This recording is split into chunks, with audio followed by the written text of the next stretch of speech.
least Melanie, you can. That's all that matters, right? All right, so let's go ahead and take a look at what we're going to be going up against. So right now we're on the very last week. I mean, geez, we're on before the finals. Now, as a reminder, okay, you have to make sure that you are aware of this. I mean, I've been broadcasting a couple times, but as of the 16th, your final will open. I think it's actually maybe the 17th. No, it's the 16th. Your practice for honor lock is opened up until the 17th. So make sure that you are prepared for your final. Now you're allowed to use 4 index cards, all right, and then you can take the test at any time from the 16th through the 22nd. So after the 15th, all right, we are done. So this Thursday, we're done with instruction. All right, I'm gonna end it all. Now, I've also opened up, and this class has been pretty responsive. I think I'm pretty sure this class was really responsive. Make sure if you haven't already done so that you complete the survey for this class. I mean, for my instruction. I mean, I'm hoping that I delivered at a level that's proficient for you and that you've enjoyed the class. I am teaching 2106 over the summer, and that class is a really good class to get over the summer and to get it over with. I mean, you got to rip the Band-Aid off kind of thing. So 2106, take that with me. I strongly encourage you to do that. Get it over with. So, and then that's going to actually be live. So you're going to have me in person. You can put up with me then. So there's a couple options. Just look for me. I'm pretty sure that I have a lot of seats available. But that's pretty cool that I have 2 of those classes. So normally I don't. But anyway, we're going to go ahead and look at lesson 4.1, and I might entertain the idea of doing 4.2 as well. I mean, I think 4.1 is a very short lesson. It's about looking at patterns, all right? And I'm not going to get into too much detail about patterns because patterns are pretty self-explanatory. So a lot of students find it very easy. So let's take a look at the lesson then.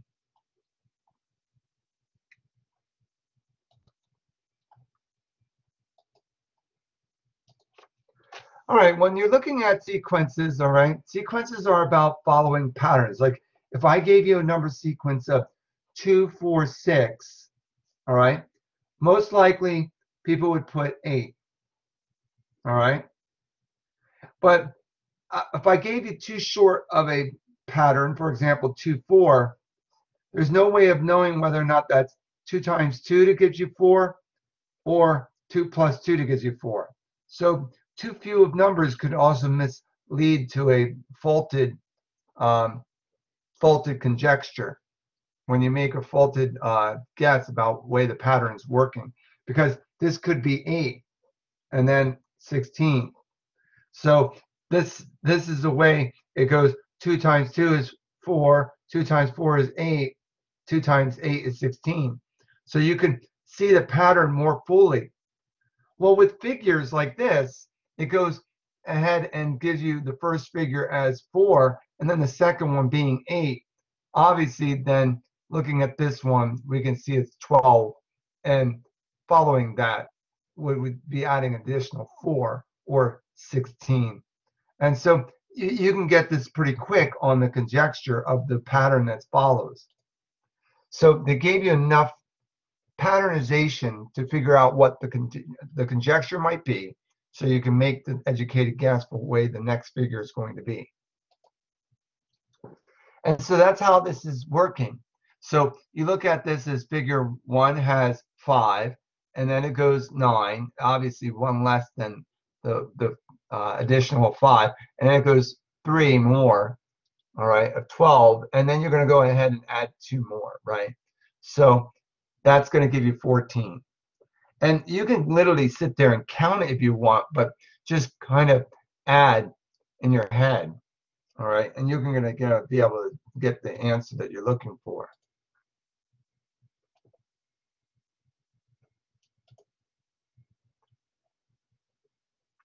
And here it's again adding a row. It goes 5 and then 10, 15, and obviously the next one would be 20. So these are really easy problems. All right, a lot of students have no problem with this. Now, if I gave you a pattern like this, for example, all right, and then I gave you another picture like this.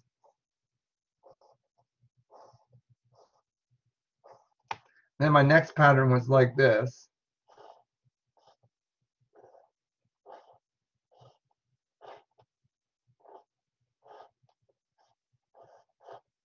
What would be your next guess for the pattern? All right, and of course you can't answer that here, but if I was to ask somebody in the class to draw it on the board, most of you, some of you won't figure it out. I mean, it's too hard for you to figure out, but most of you say the next figure would be this. And you would be right. Just as the next figure after that would be this. And then after that, after that, after that, after that, and then you can see it goes all the way into the vortex of the abyss. So patterns can be pictures like this as well. It doesn't have to be numbers. All right. So we look at this as just understanding differences in patterns and just figuring. Now, some of the patterns are very difficult, but math is very based on patternization and consistency and that kind of idea. All right. There's such patterns as Pascal's triangle, and then there's such patterns as the Fibonacci sequence. All right. So there are other patterns. All right. But these are the ones given for you to experience what this is like. So this is 5, excuse me, that's 6, and then 5, that's 11. And then adding another 4 would be 15.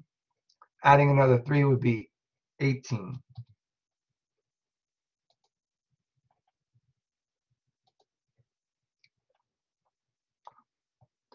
And here, if all it's doing is subtracting one of the circles from each side, so in that case, the next figure would have 3 because it's subtracting these 2 circles from it. So very, very trivial. All right. And that is all that this has to offer. All right. Just understand that there's other patterns that you would follow. And you'll be able to figure out patterns. So I'm not too worried about patternization. So what I'm going to do is I'm going to spend the next couple minutes talking about the 4-2. So I'm going to take a preview of that.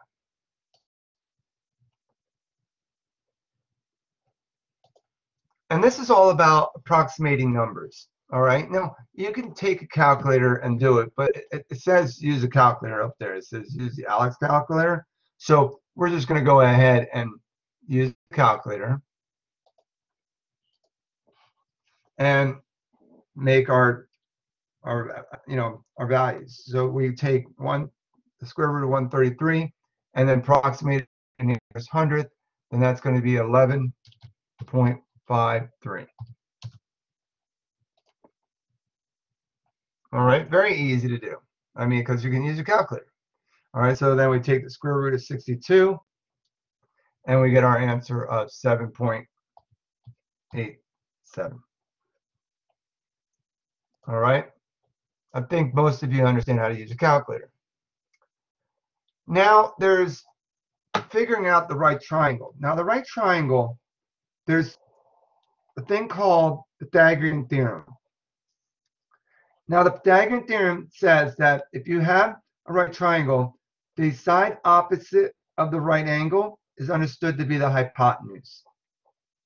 And the 2 legs that conjoin or that are connected to the right angle is known as your legs, or known as A and B. These are your legs.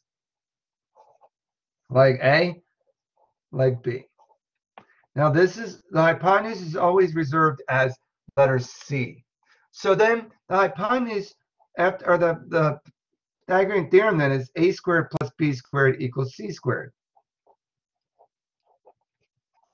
And the way you could go ahead and form other equations based off of this is by simply taking and isolating c, for example. And how to isolate c is by taking the square root of both sides, because the square root undoes a square. So the value of the c, or the hypotenuse, is the square root of a squared plus b squared. Why, in the last couple problems we just did, that we took the square root of values? Because now you're going to be using the square root to approximate maybe the hypotenuse, for example. Now, if that's if the hypotenuse is being looked for, if you're looking for the hypotenuse, looking for the hypotenuse.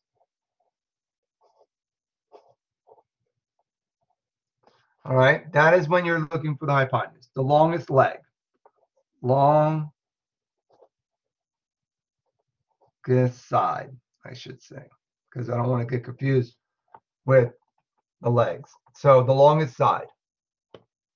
We often call that the longest side.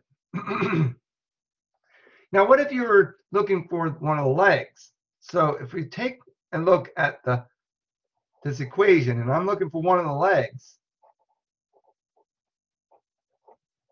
I would have to go ahead and subtract, for example, b squared from both sides.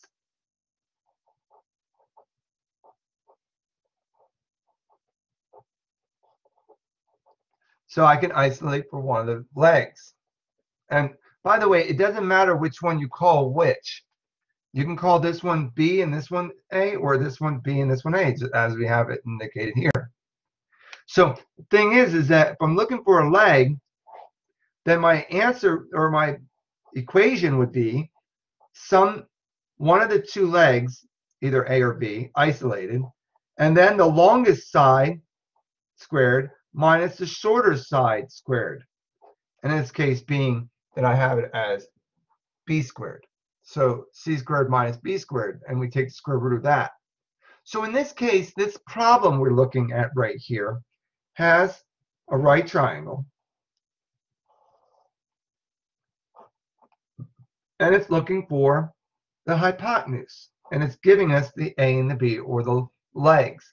Now what you can do is you can just go ahead right into this equation and put those two values into it. Now, doing that on a calculator, you don't need to write a single thing down. All you need to do is hit the square root of, and then 8 squared plus 6 squared, hit enter, and there's our answer. We're done.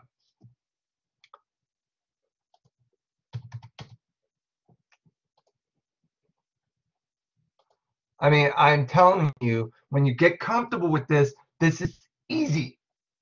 All right? Now, look at, we have the side opposite of the right angle, and that is 12. So that must mean that we're looking for one of the legs. Now, notice how the legs is marked as X. It doesn't mark it as A or B, it marks it as X. Who cares which one's A or B then? We're going to use this formula right here. So that means, all right, and please pay attention to this if it's ever looking for the leg, rather than using a plus sign, we're going to use a subtraction sign as indicated in the formula. So it's going to be square root of 12 squared minus the other leg squared. All right, the smaller number. It's big number squared minus small number squared. And hit enter. And then we approximate it to the nearest hundredth, just like we did with our square roots earlier. So it's 6.63, and that's it. That's our answer. And this, students, is how I'm going to do the rest of these problems. So I'm going to do these quickly, okay? If you have any questions about what I'm doing, then just slow me down or stop me or ask me questions, because I'm going to rip through these right now. It's going to be a quick thing, because it's the same thing over and over again. It's take the square root of 24 squared plus 10 squared. Why? Because I'm looking for the hypotenuse. So it's always addition when I'm looking for the hypotenuse. So it's 26.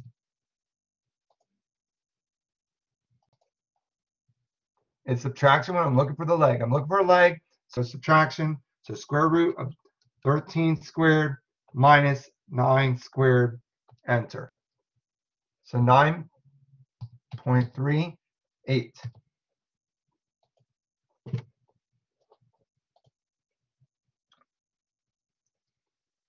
Looking for the hypotenuse. Square root, 24 squared plus 7 squared. So 25.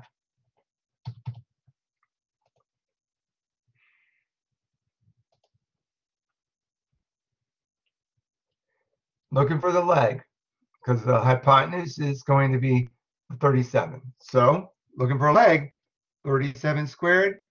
Remember, it's square root of 37 squared minus 28 squared. And I hit enter. So it's 24. And it's asking us to round to the nearest tenth this time. So it's going to be 0.2.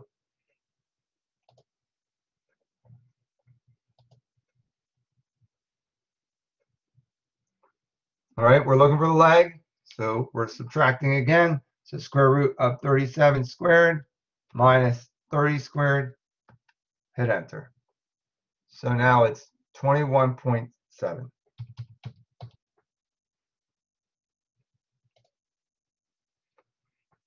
I hope I'm making this ridiculously easy, because it is. All right.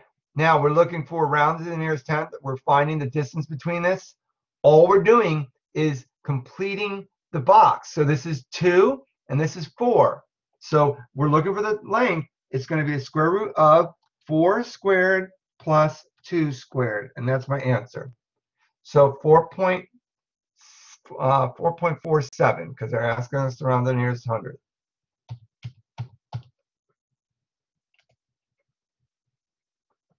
So make it a triangle, a right triangle, and complete the square. Now, what you're going to learn in other resources is that they're going to say, well, the distance between 2 points is this.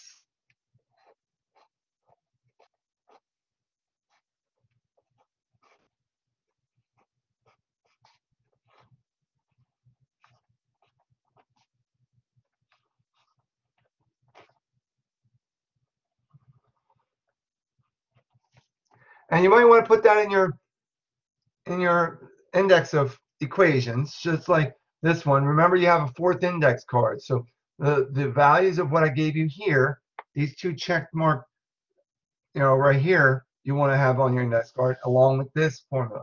Now, this formula, though, you saw how easy I made this. What I did was I went ahead and saw 2 points. There's 1, 2, 3, 4, 1, 2. I went ahead and saw these 2 points. I saw this as 2. I saw this as 4.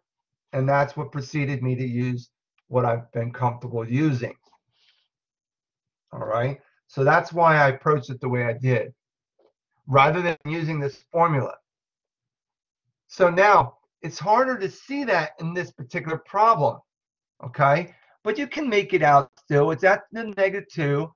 So it's going down to -5. So that's 3. So see, I'm marking down the numbers right now. That's 3. And it goes from -5 to +3, and that's 8. So I'm going to go ahead and do this problem right here. I'm done with this one. I'm all I did was, in my mind, I counted. I went, this is -5, and I need 3 more. That's going to be 8. And then I'm going to go down, and that's going to be, the value of the 3. So it goes from -2 to 5, -5. So that's got to be 3, right? So that's what prompted me to go ahead and then write the equation as 3 squared plus 8 squared, and I have my answer. So now that's 8.5, and that's 4. Now, you're more than welcome to use the formula, okay? The formula will be okay. I'm trying to promote you not using the formula right now because you don't need it. It's just another thing to get confused by. However, they go ahead and give you this. Now you can use your graphing paper. You see here, I have graphing paper. I can go ahead and watch this. All right. I see it's at 4, 6. So I go 1, 2, 3, 4, and then I go 6. 1, 2, 3, 4, 5, 6. And then it's at 4, -5. So it's 4, 1, 2, 3, 4, 5. It's at this, it's all it is then is the distance between these 2 points. All I gotta do is count. Well, 5 plus 6 is 11. So I get my answer and I'm done. That's how fast this works. All right, you don't even have to do a formula at this point. You don't even have to run a formula at all. See, so if something's the same, all you got to do is basically is take the opposite of one of them and add them together and take the positive value. So that's 9. So what did I do? I switched the sign of my second one, which is 5, and added my 4 and 5 together and got 9, and I'm done because my y's are the same. If you're not comfortable with what I just did there, all you got to do is graph it. If it's 4, so you go 1, 2, 3, 4, and then -3, 1, 2, 3, and then go -5, 1, 2, 3, 4, 5, and then -3. Just go ahead and count all this up together. And then that's 5 plus 4. All right. So look at it that way. I mean, if you need to draw it, draw it. I mean, it'll make it easier for you than sometimes running a formula, because sometimes you screw up the signs and then you get all discombobulated. It's easy to make mistakes. Okay. In this case, I'm looking at from -6 to -9. So that's 3. So I'm writing down 3 in my mind. 3. And then it goes from 2 to 8, which is 6. So now all I got to do is take my calculator and do what I've been doing the entire time. Square root of 3 squared plus 6 squared. All right, and that's going to give me 6.7, and then they want it to be nearest 100, so 6.71.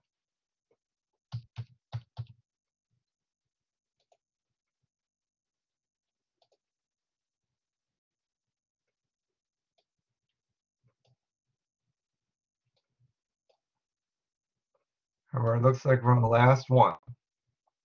So when these are the same, just add, go ahead and take the opposite of the 4, which is -4, -3 plus -4. -3 plus -4 gives us -7. Well, we don't want to deal with negatives, so just throw out the negative sign and make it +7. Our answer is 7.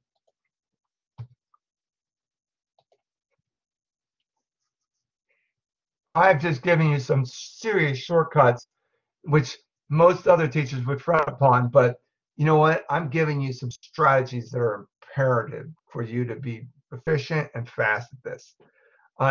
This is one thing that makes it easy when you get an instructor who's going to give you some simple tools to reflect upon, and hopefully you understand. And if you didn't understand, then go ahead and rewatch the video. This is being recorded.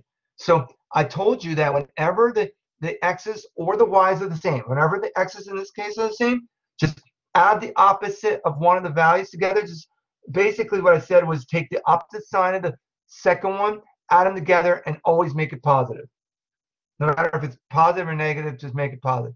Now, the reason why that is because what you end up getting, if you do use the distance formula, what you end up getting is a 0 squared added to in this case, the -7 squared, and then -7 times -7 is 49, and you take the square root of 49 and it's 7. That's why the value is 7. Darn it, I didn't show you the picture. But anyway, that's what you get.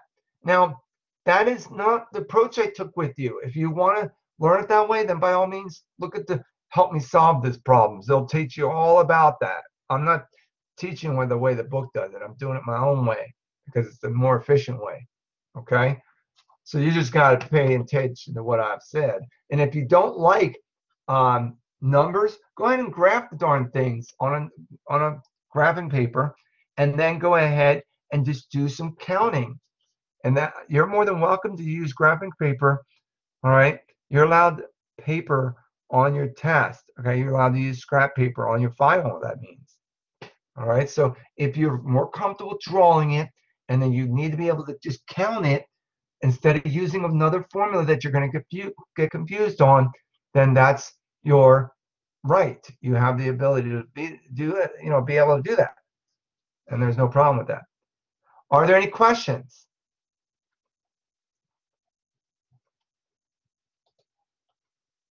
Did you like how simple I made that? I mean, any comments you like to make? I mean, I try and make it simple for you. Did I go too fast? I mean, I try and go at a healthy pace that's easy to understand. All right. Well, the lack of response means you accept everything I've done. I'm going to go ahead and stop the recording.